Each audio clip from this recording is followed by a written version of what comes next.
Assalamualaikum warahmatullahi wabarakatuh.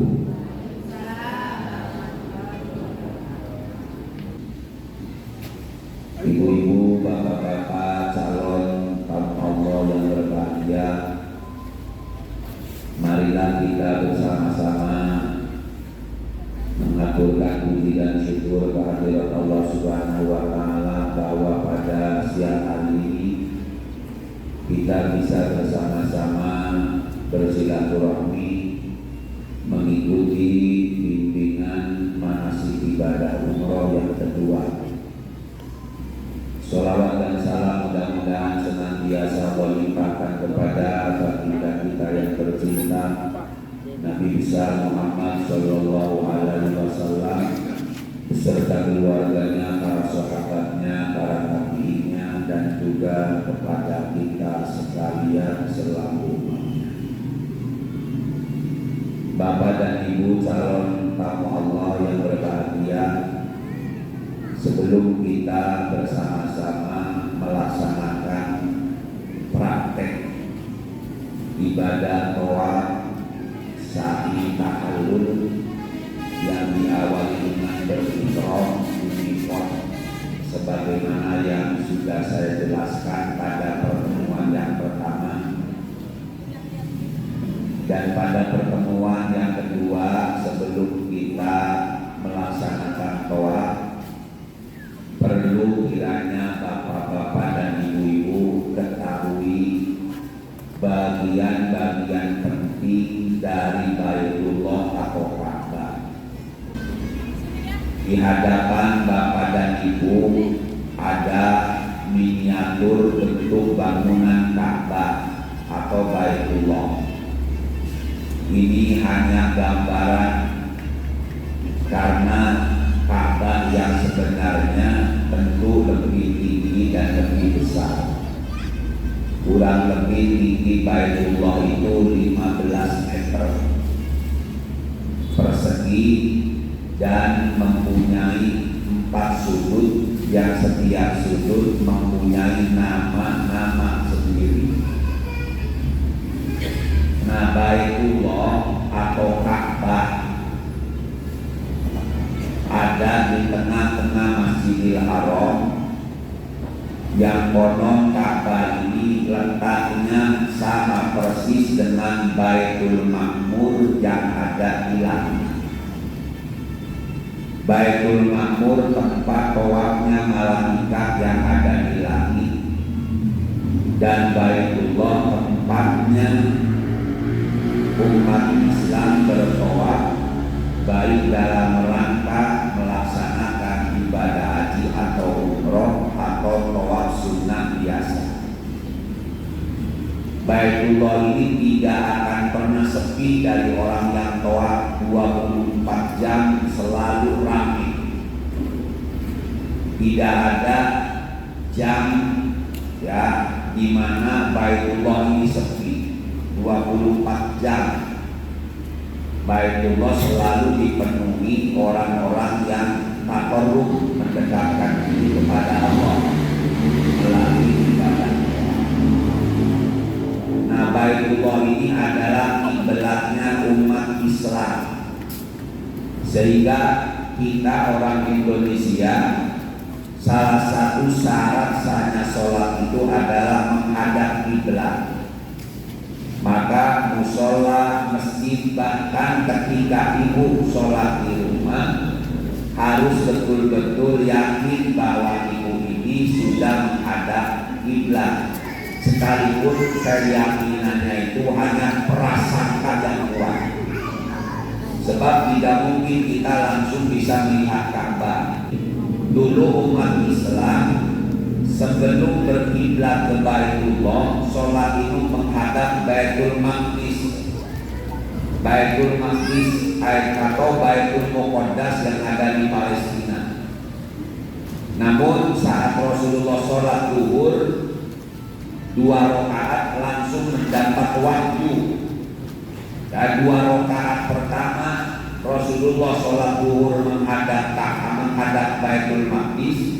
Kemudian datang malaikat Jibril memberi wahyu untuk rakaat ketiga dan keempat menghadap Ka'bah.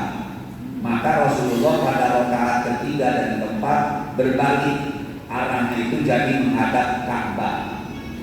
Maka nanti di sana ada masjid kiblat ini, ya, masjid yang punya kiblat dua sejarahnya itu nanti ada di kota suci.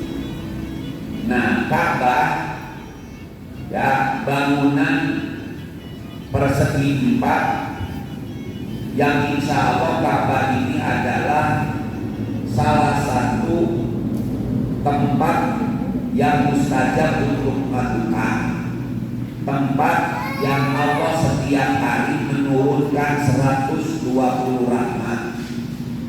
Jadi ibu, setiap hari Allah menurunkan 120 rahmat di sekitar Baitullah ini.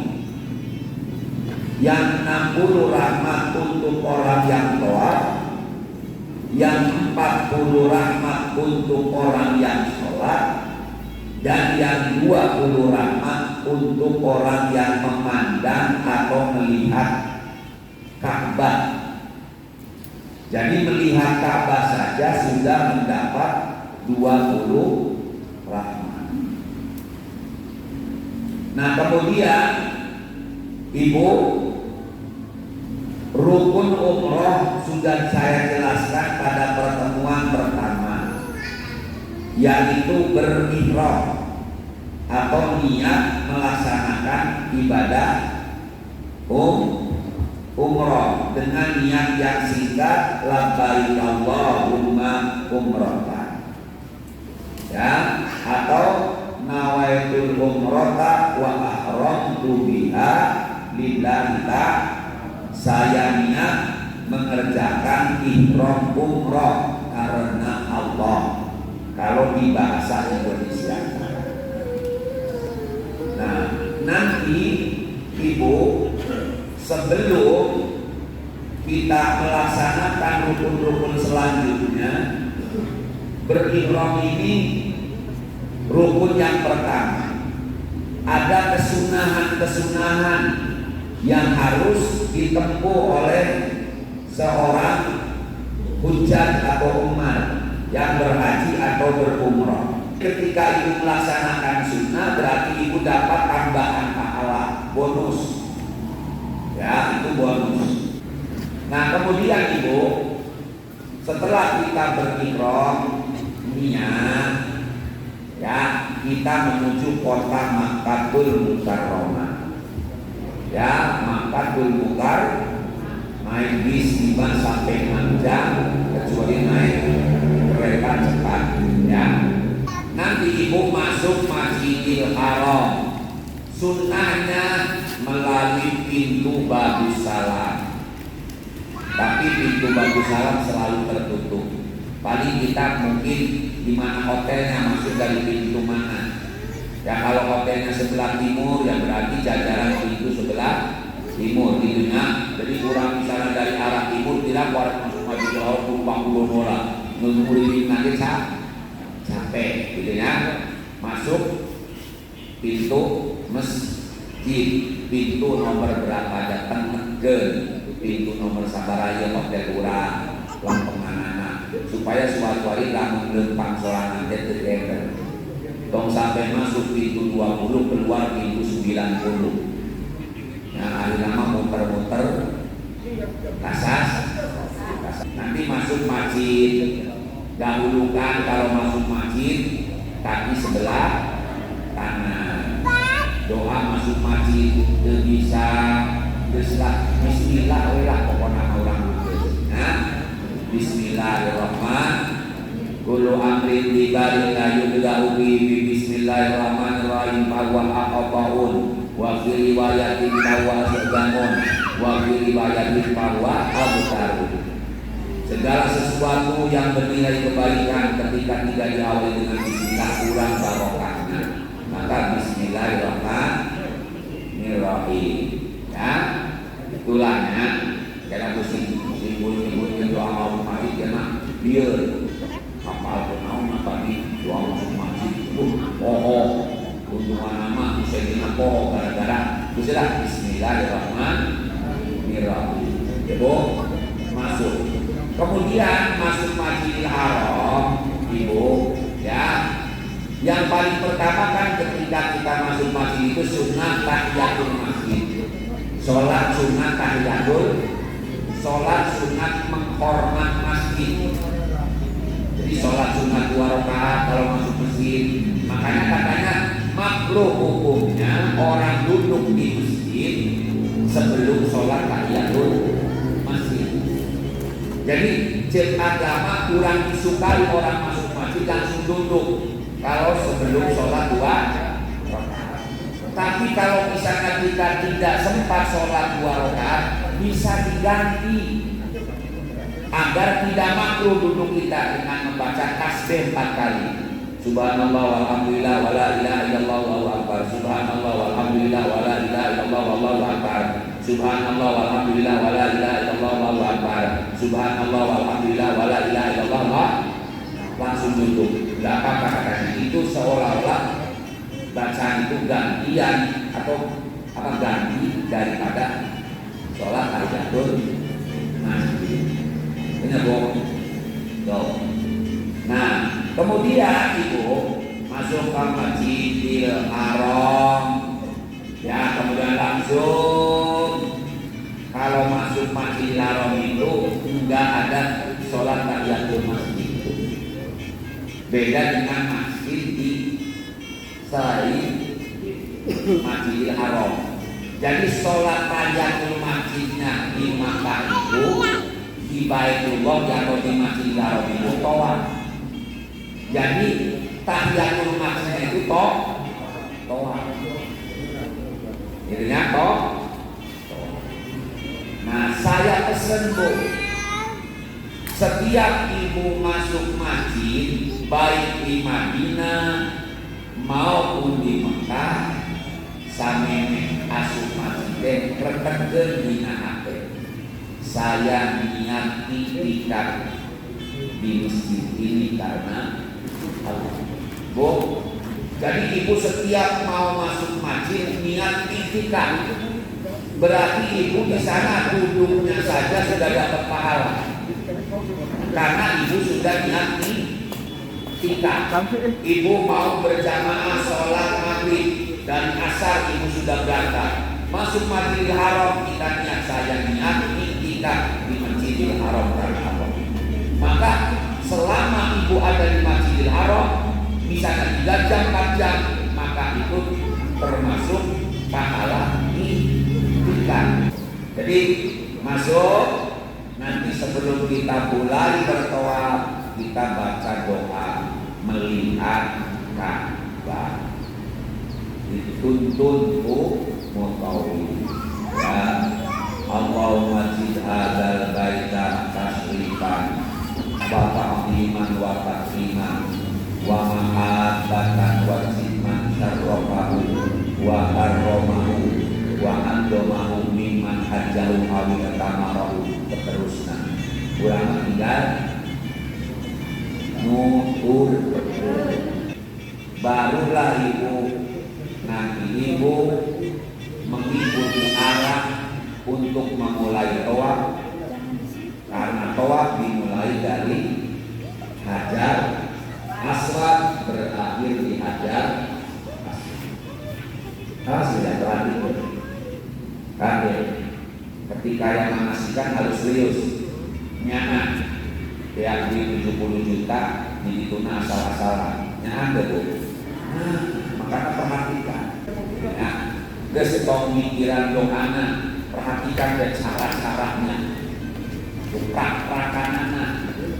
Nah, kurang mau proses pelajaran jual kompor dan dari sawah misalnya bulu-bulu juga ternyata di sana umrohnya asal diberi materi makasih ke datang, giliran datang ngobrol doa, tempo ditanya ke bisa. Dengan perhatikan serius ya, serius. Nah kemudian ibu yang dirahmati oleh Allah Subhanahu wa Ta'ala, ketika kita sudah mencari arah yang seluruh Hajar Aswad, kita mulailah toh. Tapi sebelum toab saya perkenalkan dulu bagian-bagian penting dari Ka'bah atau Baitullah. Pertama itu, ini Baitullah ini persegi 4. Ada 4 sudut atau pojok, disebutnya rukun. Rukun yang pertama yang ada Hajar Aswadnya, ini yang saya pegang. Ini namanya rukun Hajar Aswad karena ada Hajar Aswad. Kemudian setelah rukun Hajar Aswad, nanti sebelah sana ada rukun Iraqi. Rukun, kenapa disebut rukun Iraqi? Karena sudut itu lurus dengan negara Irak dan sekitarnya, maka disebut rukun Iraqi. Nanti sudut yang sebelah sini, ya, itu sudut itu namanya rukun Syam'i karena lurus dengan negara Syam dan sekitarnya. Nah, ini yang keempat, rukun Yamani. Rukun Yamani. Nah, dari rukun Yamani nanti, setelah kita rukun Yamani, suatu hari itu boleh merusak rukun Yamani. Tapi kalau lagi tawaf kayaknya nggak mungkin repot. Jadi langsung ibu beres tawaf, kali-kali mendekat rukun Yamani, diusap rukun Yamani tadi. Sebab mengusap rukun Yamani itu bisa menghapus dosa. Doa dari putaran pertama dari adalah sampai rukun Yamani, nanti doanya ada masing-masing putaran 1, putaran 2, putaran 3 sampai putaran ke-7. Sampai putaran 7 putaran. Tetapi setiap putaran bila mana itu nyampe rukun Yamani, di rukun Yamani ini doanya dirubah. Doa yang diajarkan Nabi, Rabbana atina fid dunya hasanah wa fil akhirati hasanah wa qina adzabannar wa adkhilnal jannata ma'al abrar ya azizu ya ghafar ya rabbal, sampai ke rukun Hajar Aswad. Itu ya Bu, rukun Yamani. Ini Hajar Aswad. Hajar Aswad itu batu surga. Ini batu surga Bu. Yang ada di dunia ini, benda surga itu salah satunya Hajar Aswad. Dulu Hajar Aswad itu warnanya putih seperti susu. Yang putih seperti tanah seperti ini, diusap-usap oleh orang yang banyak dosanya, maka Hajar Aswad itu berubah menjadi hitam. Ya, jadi hitam. Hajar Aswad ini Bu, ada gugusan kecil, besar. Jadi seolah-olah lain-lain batu seperti ini lain. Jadi ditempel ada 8 gugusan kecil.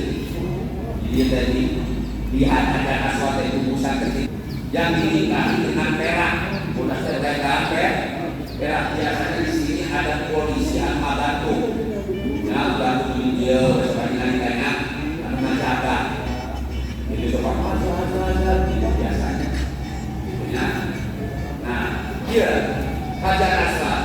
Nah, Hajar Aswad itu kalau bisa kita cium, kalau tidak bisa kita istilah. Istilah itu cium jarak jauh. Ya, bismillah. Ya, bismillah, ya Allah, Akbar, Allahu Akbar, Allahu Akbar, kebutuhan. Itu ya, itu dari jarak jauh. Ketika kita mulai toa atau sedang toa, karena apa Bu? Konon. Kenapa sih kita disunahkan mencium Hajar Aswad? Karena Nabi menciumnya. Sahabat kami pernah bilang begini, wahai Hajar Aswad, kamu ini hanya sebuah batu. yang tidak bisa memberi manfaat atau madarat. Tapi karena saya melihat Rasulullah menciummu, maka aku pun mencium. Gitu. Kenapa Bu? Konon Hajar Aswad ini nanti akan bisa bicara, akan bisa bicara di hadapan Allah dengan lisan yang fasih. Kalau diartikan begini, Hajar Aswad ini ngomong, ya Allah, percuma saya disimpan di sudut Ka'bah kalau orang yang pernah menciumku harus masuk neraka. Enggak ada artinya ya Allah, saya disimpan di sudut Ka'bah, tapi kalau orang yang pernah menciumku harus masuk neraka. Berarti ini pembelaan Hajar Aswad ketika ada orang bisa menciumnya. Karena hadis minimal dulu saya waktu haji bisa mencium 3 kali. Alhamdulillah, dengan pertolongan Allah sendiri tidak ada teman. Ya, nanti triknya dikasih tahu lah supaya bisa mencium Hajar Aswad, terutama laki-laki masih gak perempuan susah ya. Ya coba nggak apa-apa nyoba-nyoba mah. Namanya siapa tahu dapat milik, dapat rezeki. Nah, jangan salah, Hajar Aswad ini nanti bisa membela. Pak Haji, saya nggak bisa nyium Hajar Aswad, berarti nggak ada pembelaan apa? Tetap tadi dari dalam ya. Ibu nanti orang yang haji dan umroh itu akan dibela oleh Hajar Aswad, bahkan Ka'bah sendiri akan membela ibu. Konon katanya Ka'bah ini juga nanti akan bisa bicara di hadapan Allah.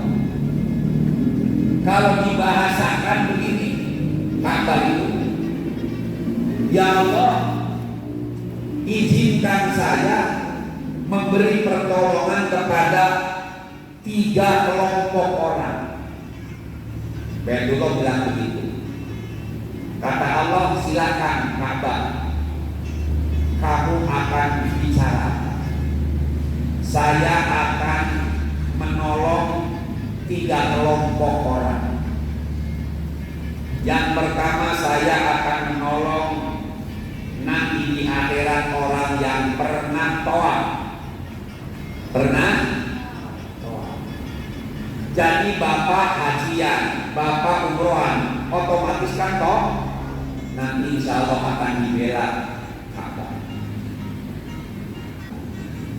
Kemudian apa?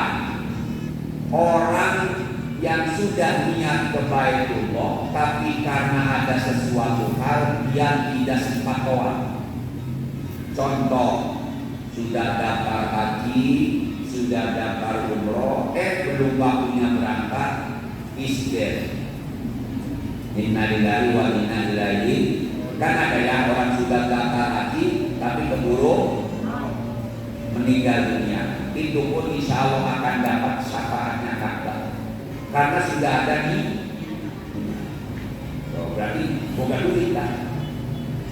Nah, yang ketiga kata Ka'bah, saya akan memberi syafaat orang yang hatinya rindu ingin ke Baitullah tapi tidak ada jalan.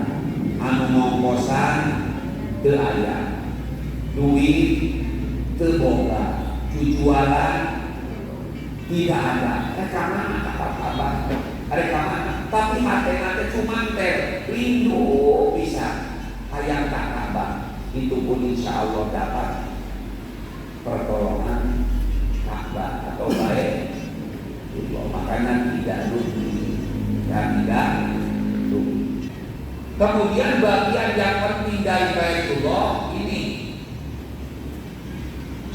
multajam. Multajam ini adalah jarak antara Hajar Aswad dengan pintu Ka'bah. Aya lolongkran, jeung bahasa Sunda mah ada jarak tembok antara sudut Hajar Aswad dengan pintu Ka'bah. Nah, jarak itu disebut multajam. Kira-kira semeter setengah lah. Ya, lebarnya semeter setengah. Itu multajam. Itu Bu, tempat nomor 1 mustajab doa. Nomor 1 itu tempat ini paling istimewa di multajam. Paling istimewa di multajam. Makanya orang yang pengen ke multajam juga ribuan orang terus berbondong-bondong sini sudah kumawe kuhayana doa di multajam. Karena memang tempat yang paling istimewa untuk berdoa. Bagaimana caranya berdoa? Kalau memang misalnya kita diberi kesempatan oleh Allah, caranya begini. Tangan kiri kita memegang sudut Hajar Aswad. Iya. Tangan kanan kita memegang pinggir pintu Ka'bah. Kan gitu ya? Ini tak. Iya. Kemudian tangan kanan memegang pintu Ka'bah. Kemudian ibu mendekat, bapak mendekat. Kemudian tempelkan dada berat. Yang katanya tempel dada kiri, tempel dengan kanan tembok Ka'bah. Kemudian pimpinan tempel kita. Iya. Ibunya jadi Tokyo. Jadi begini, ini kata-kata itu sana berdoa. Itu caranya gitu. Jadi tidak kurang dia ya. Jadi ditempelkan dada ulang dia seolah-olah berbisik lah, berbisik. Tuh itu namanya pintu Ka'bah. Semuanya terbuat dari emas. Dan di sebelah sana tembok dan segini itu namanya hijir Ismail. Hijir Ismail itu tempat mustajab untuk mendoa sama. Ada pintu masuk dari satu arah, masuk dan keluar dari sana. Nanti ibu bisa berkunjung ke sana, sholat sunat mutlak 2 rakaat. Sholat sunat rakaat ini bila kalau bisa di sana baca sayyidul istighfar. Allahumma anta rabbi la ilaha illa anta khalaqtani wa ana abduka wa ana ala ahdika wa wa'dika mastata'tu. A'udzu bika min syarri ma sana'tu wa aqulu laka bi ni'matika alayya wa aqulu bi dzambi faghfir li fa innahu la yaghfiru dzunuba illa anta. Apa? Ngerti meureun. Nanti setelah sholat sunat 2 rakaat di sana, ibu mendekat Ka'bah, lurus talang emas. Talang emas disebut Mizabur Rahmah. Lurus talang emas mendekat kita ke Ka'bah, tempelkan badan kita ke Ka'bah, di sana berdoa. Lurus talang kalau memungkinkan. Kalau tidak memungkinkan, ya yang penting ada di dalam hijir Ismail. Karena nanti di hijir Ismail itu Allah selalu menyimpan 2 malaikat yang akan mencatat dan mendoakan orang yang masuk dan sholat di dalam. Jadi ibu muatalifah perlu ramah buat para asupan Ismail itu kemampuan malaikat atau sarai bermohon. Mereka catat malaikat itu layaknya tidak tidur, tidak makan, tidak berayat, tidak beribu. Itu adalah keyakinan malaikat itu. Ya, jadi dicatat di hijir Ismail. Sebab apa? Barang siapa sholat di hijir Ismail sama dengan sholat di dalam Ka'bah. Karena dulu konon Siti Aisyah radhiyallahu anha, istri baginda Rasul, pengen sholat di Ka'bah. Kata Rasulullah, sholatlah kamu di hijir Ismail karena sholat di sini sama dengan sholat di dalam Ka'bah. Nanti ibu ketika tawaf tidak boleh tangan kita memegang hijir, penganggurannya bertawaf tidak sah putaran itu. Jadi ibu selama tawaf harus jauh dari Ka'bah. Pakaian kita tidak boleh nempel, ya, nempel di Ka'bah, bangunan Ka'bah, atau nempel di sandaran. Sandaran itu tembok seolah pondasi Ka'bah. Pondasi Ka'bah. Nah, ada pondasinya seperti dia ada dia. Itu nggak boleh ketika selama toa disadarkan. Ya, itu nggak apa. Nah, kemudian ya, nanti setelah di Ismail itu konon tuh, kalau orang yang beruntung di Ismail itu nanti kalau waktu tawaf itu dapat angin surga. Angin surga. Sebab di Hijr Ismail itu pintu surga sudah terbuka dari dulu sampai hari kiamat. Kalau ibu dan bapak beruntung ketika tawaf, seolah-olah ada angin segini, sepoi-sepoi, sebulan ketinggi banget. Insya Allah itu angin surga. Karena pintunya nggak pernah tertutup. Itu di Hijr Ismail. Kenapa riwayatnya? Konon dulu Nabi Ibrahim dan Nabi Ismail lagi tawaf, ngadu kamu Allah, ya Allah, panas-panas dari cuaca kota akhirnya Allah bukakan pintu akhirnya setiap melintas di Hijr Ismail, Nabi Ibrahim dan Ismail itu selalu mendapat angin surga. Dan saya yakin sampai sekarang tetap masih terbuka. Dan siapa yang mendapatkan wallahu a'lam, hanya Allah yang tahu siapa yang dikehendaki. Enggak perlu kiai, enggak perlu orang pintar, bisa saja orang yang bodoh, orang yang polos laki-lakinya, ikhlas, hatinya bersih, bisa saja setiap putaran doa mendapatkan itu. Nah, kemudian ibu, yang perlu ibu ketahui lagi, ini bangunan kecil segi 8 kalau tidak salah. Ya, ini namanya Maqam Ibrahim. Awas, lain makam tapi Maqam Ibrahim. Di sana ada sebuah batu.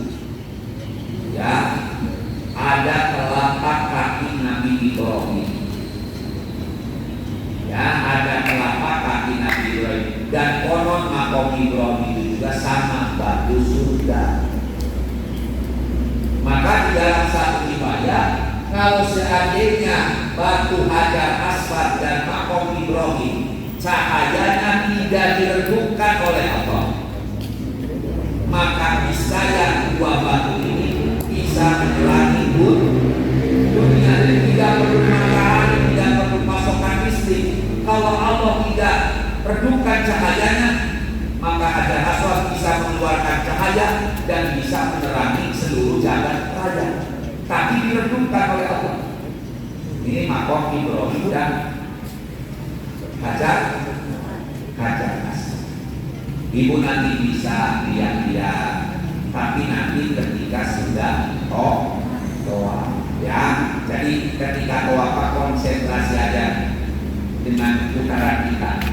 Jangan dulu tergoda yang lain supaya putaran kita sah dan benar. Dia mudah.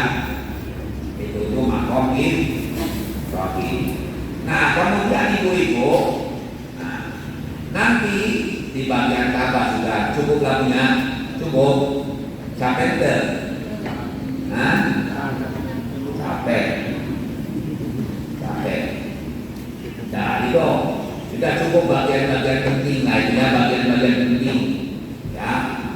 Nah, kemudian itu nanti setelah kita beres mengetahui bagian-bagian penting dari Ka'bah, kita mulai toa. Ya, mulai toa. Berarti rukun pertama sudah kita berihram. Nanti kita masuk Baitullah, sudah doa melihat Ka'bah dan sebagainya, beres lah. Tadi aturan-aturan tadi pegang betul-betul, gitunya. Barulah kita misalnya datang dari arah sini. Misalnya kita datang dari arah sini. Yang nggak mungkin kita ngambil jalan begini, ya, nggak mungkin. Jadi kita buat itu satu putaran. Nanti nggak mungkin. Kalau kita datangnya dari arah ini pintu Ka'bah, nggak mungkin kurang kecil, kan melawan arah. Ya enggak. Jadi kita buat dulu satu putaran aja, tapi ini bukan doa. Hanya mencari arah supaya sejajar dengan Hajar Aswad. Iya.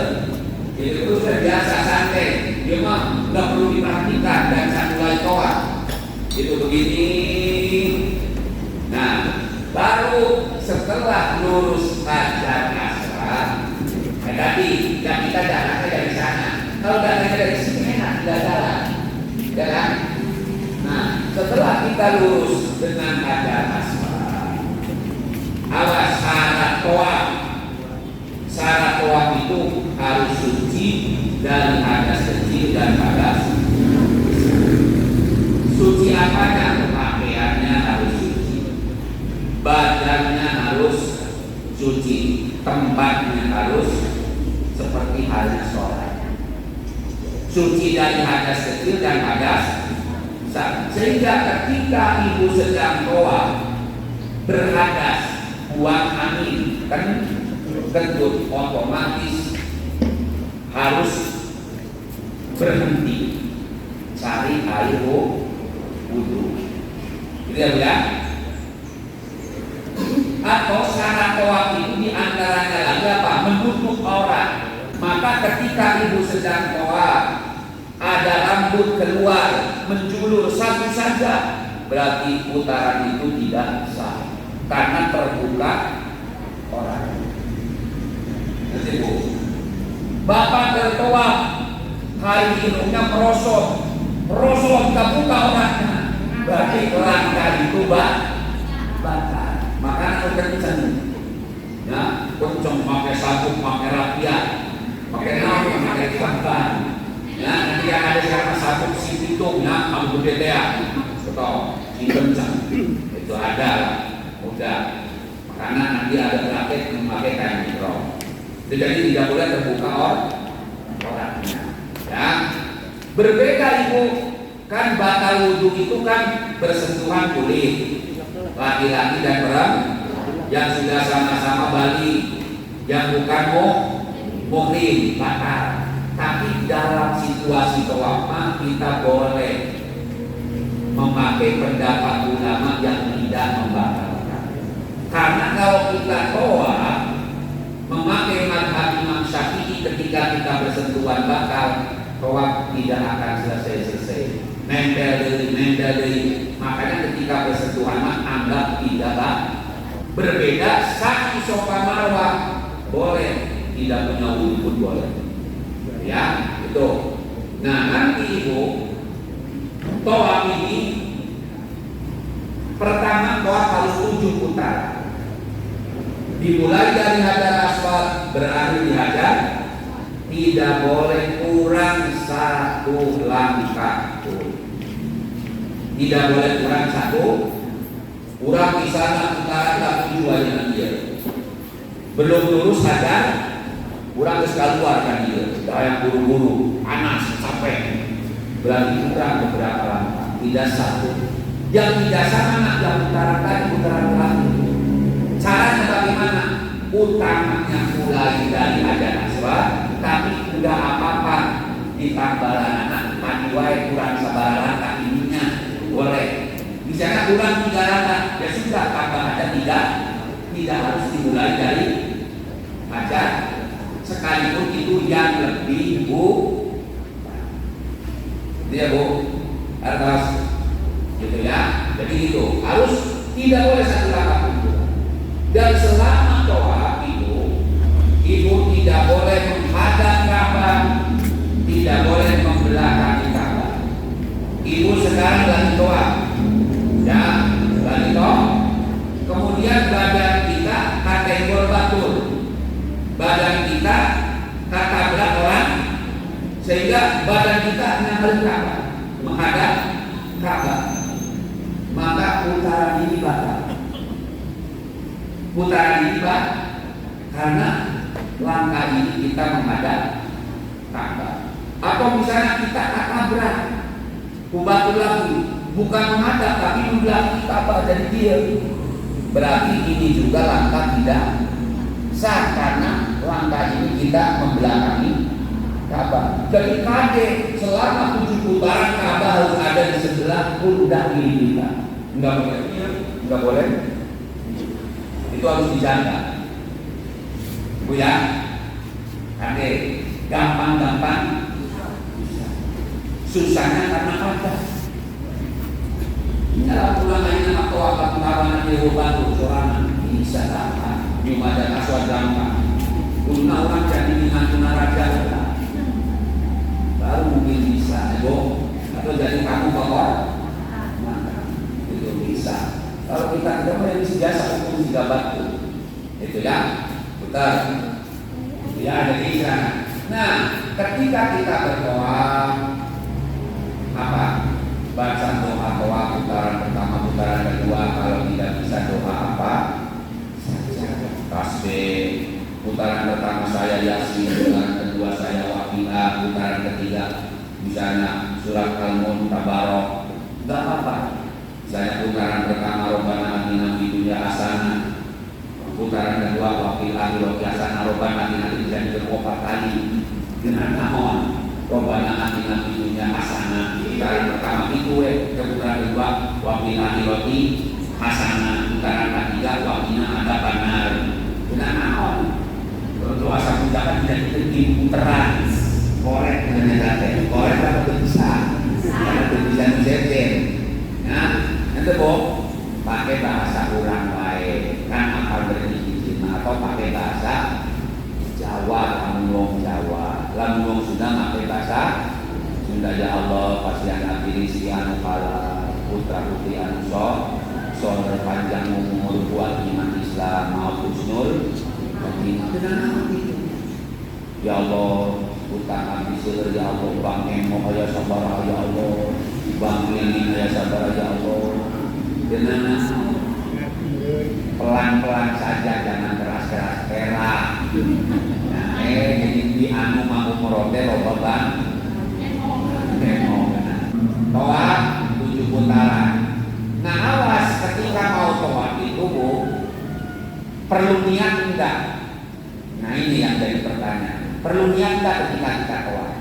Ibu, niat tawaf itu hanya diwajibkan, harus dia kudu ya. Jadi niat tawaf itu harus kepada 3 orang. Yang wajib niat kudu lah, tidak boleh di pertama orang yang tawaf sunnah itu harus niat. Harus niat. Tawaf sunat itu apa? Tawaf yang dilakukan kapan saja dan tidak dibagi sa'i. Kita setelah maghrib tunggu waktu sholat bisa mau tawaf sunat maka di situ harus niat. Enggak boleh enggak niat, harus niat. Nanti saya niat tawaf di Baitullah ini karena Allah itu saja. Enggak usah pakai bahasa Arab lah ese nebo. Dah ese coba ibu, cuma kudu madua bahasa Arab. Kurang mah bahasa Arab tuh bisa nyusun pakai bahasa Arab bisa moal. Jok ibu di Ka'bah arek minta dia ya Allah, legakeun sawah abdi, bima abdi sing gedog ya Allah, pamajikan abdi sing bangun ya Allah. Cok bahasa Arab naon?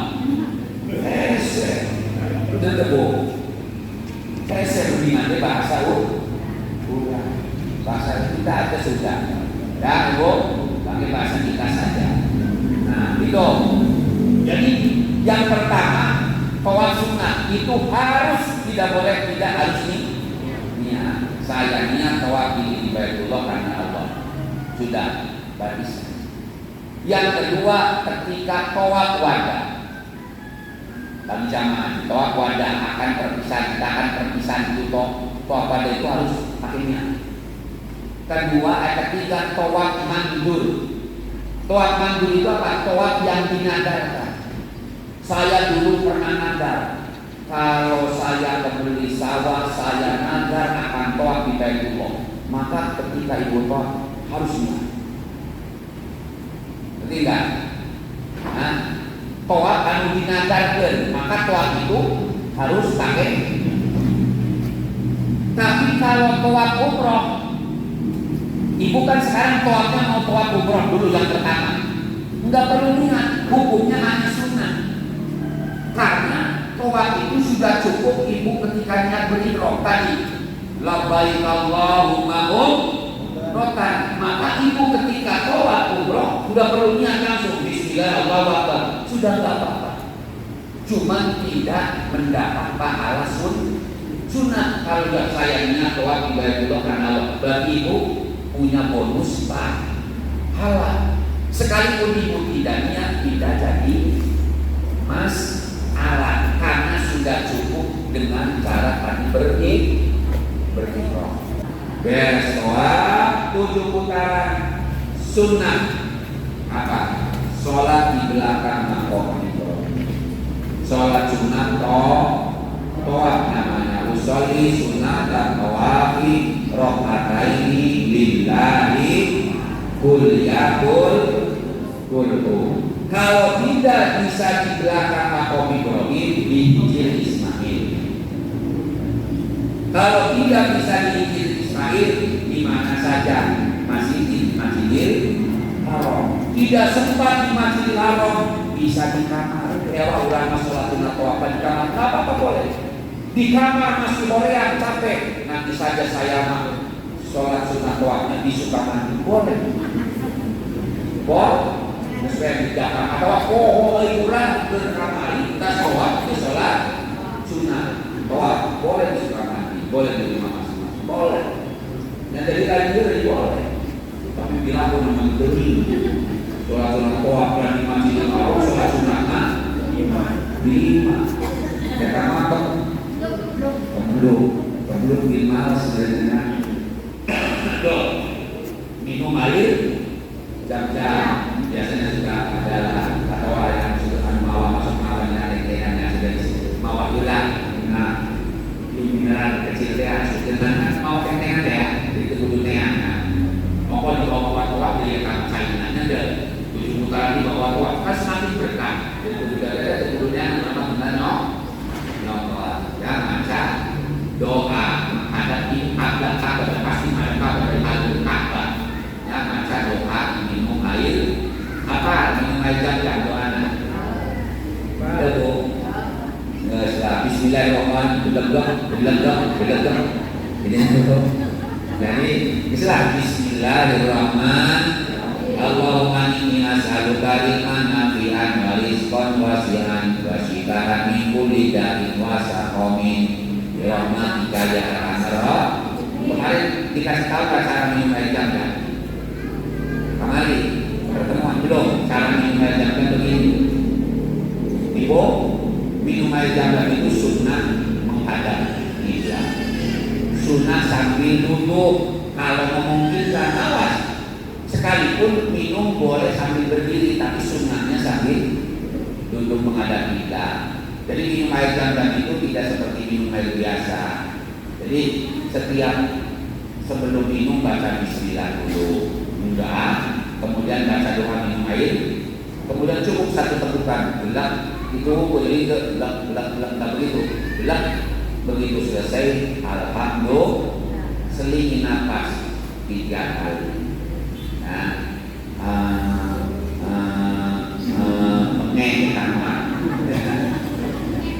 Terus minum lagi Bismillahirrahmanirrahim 2 kali alhamdulillah. Minum lagi Bismillahirrahmanirrahim 3 alhamdulillah.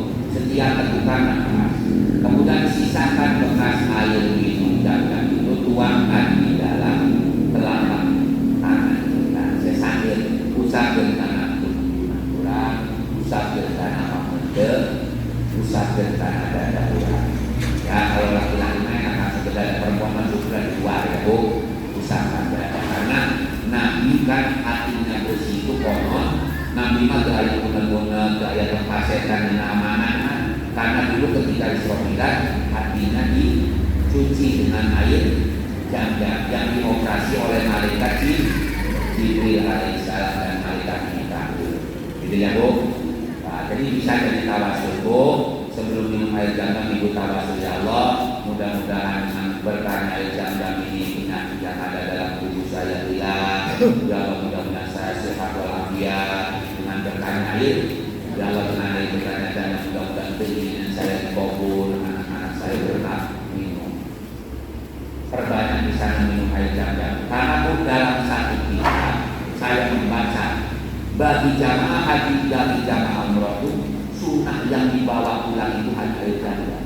Nanti setelah beres 7 Sofa Marwah tempat paling sabaran meter, paling 100 atau 50 meter masih jero masih kene menuju Sofa di Bukit Sofa kita mulai sa'i. Sofa ada di sebelah, ketika kita di Sofa Ka'bah ada di sebelah kiri. Ketika kita ada di Marwah, Ka'bah ada di sebelah kanan. Berjalan di sana kita 7 balik. Sofa Marwah dihitung 1 kali, Marwah Sofa dihitung 2. Jadi bermula dari Sofa pasti berakhir di Marwah karena 7 balikan. Ya, nanti ibu, ya ketika saat itu ada daerah Batnul Wadi namanya. Daerah Batnul Wadi anu Cina ada lampu hijau. Di atasnya ada lampu hijau kira-kira berapa meter panjangnya itu namanya daerah Batnul Wadi. Bagi laki-laki di sana sunnah rokel. Jadi jalan, iya, ya. Saatnya itu jalan kecil, lari kecil, begini. Kalau selesai lampu hijau jalan di biasa. Kalau perempuan jalan biasa, nggak perlu begini. Ya, Sofa Marwah, Sofa Marwah, Sofa Marwah. Itu rukunnya ke apa? Di 3. Rukun keempat al-Gunting. Rambut kamari sudah dijelaskan tentang gunting. Gunting setiap rambut jadi cahaya, setiap satu rambut jadi kebaikan.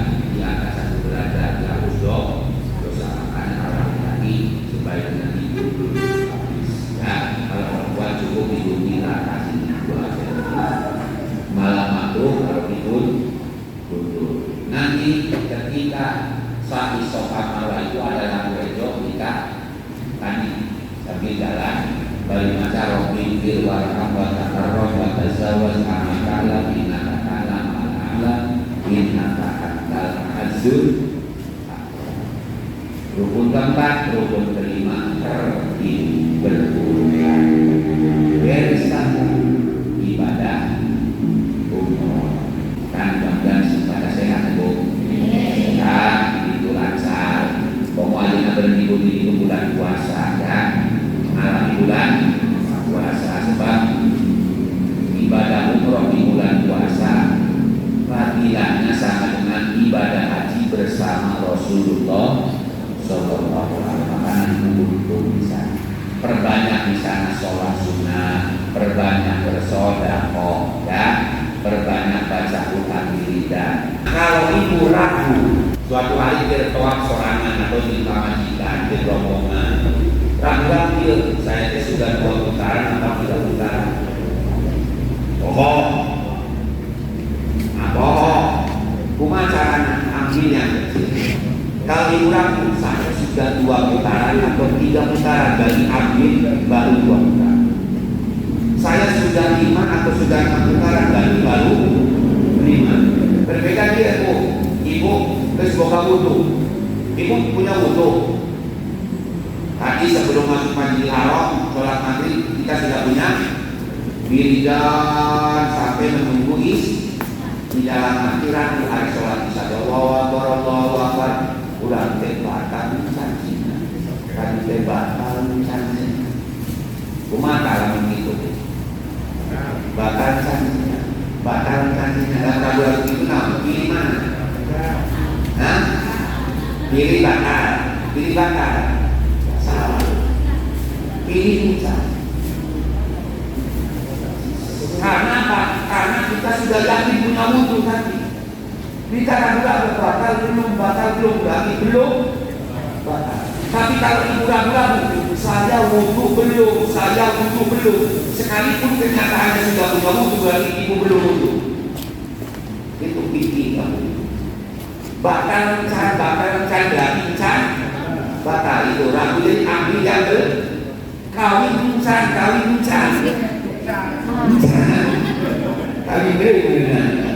benar.